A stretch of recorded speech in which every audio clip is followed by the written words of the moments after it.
miniature world of space exists, a world filled with constant motion, one that went undetected for centuries. It is the world of the atom.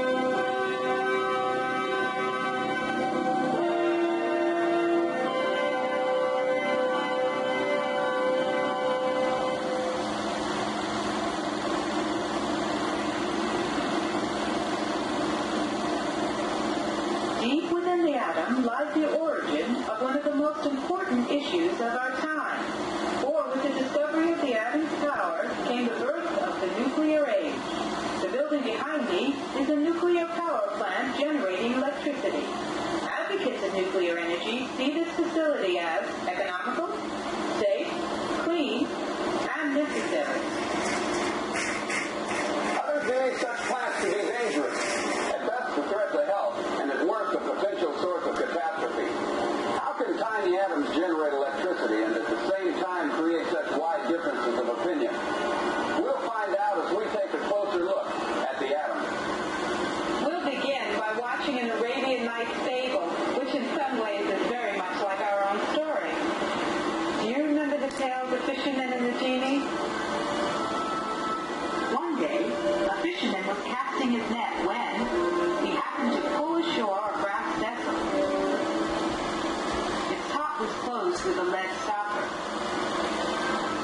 Surprised at his strange catch, the fisherman said, "I wager that whatever is sealed so well must contain something of great value."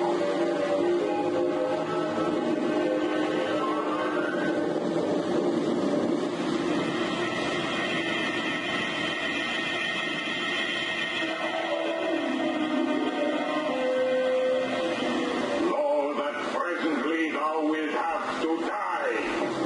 Heaven forbid! Or at least tell me why.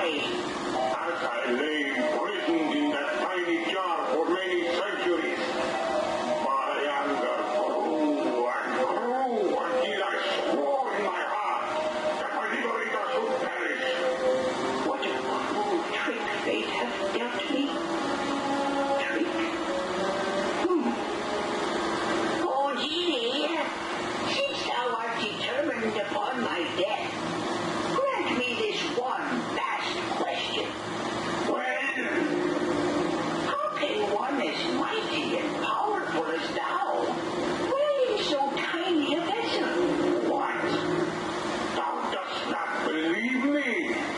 Not till I have seen it done can I believe it. Watch then. Now you shall return to the sea.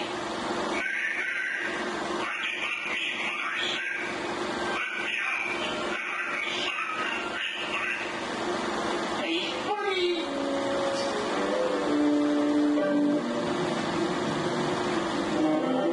You dare not respect me, for remember how awesome is my power. Like the fisherman, we have released the awesome power of a genie, an atomic genie. Unlike our fable in which one man discovered the genie, we owe our knowledge of the atomic world to many people. Science often takes an evolutionary path. The work of one scientist eventually contributes to discoveries made by others. If we were to enlarge one of these atoms to the size of a football, the nucleus would still be too small to see. If we were to enlarge one to the size of a football stadium, the nucleus would only be as big as a grain of sand. Here, nature has crowded so many protons and neutrons into the nucleus that it becomes unstable. It tries to stabilize itself by throwing out small particles and rays. This natural activity of the nucleus is what we call radioactivity.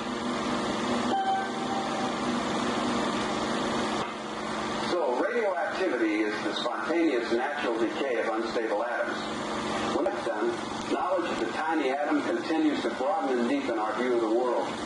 Just as scientists first explored the atom, radioactivity, and nuclear fission, scientists today are discovering new dimensions of an even tinier world.